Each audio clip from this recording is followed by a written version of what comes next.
Hello guys, welcome to my new blog. आज त्यस्तो विशेष केही छैन साथीहरू। हामी चाहिँ काममा बोलाउनु भएकोले काममा जान लागेको छौँ। म चाहिँ रेडी भएर निस्किसकेको छु।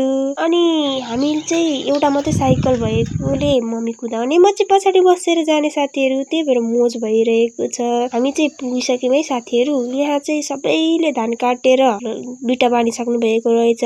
मलाई चाहिँ भोक लागेर म चाहिँ भक्का खाँदैछु है साथीहरू। अङ्कलहरू चाहिँ यहाँ धमाधम काम गर्दै हुनुहुँदो रहेछ। अनि मम्मी पनि म पनि के काम भन्दै धमाधम काम गर्न थाल्नुभयो। म त हेरेको हेरे साथीहरू, किनभने म भिडियो बनाउँदैछु नि त। अनि सब काम सकेर गलेर बस्नुभयो। म अनि छेउमा गएर बसे।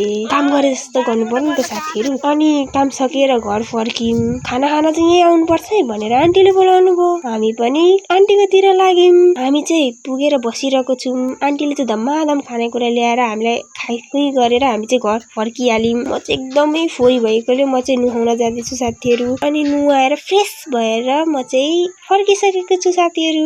प्लिज लाइक एन्ड सब्सक्राइब गरिदिनु होला।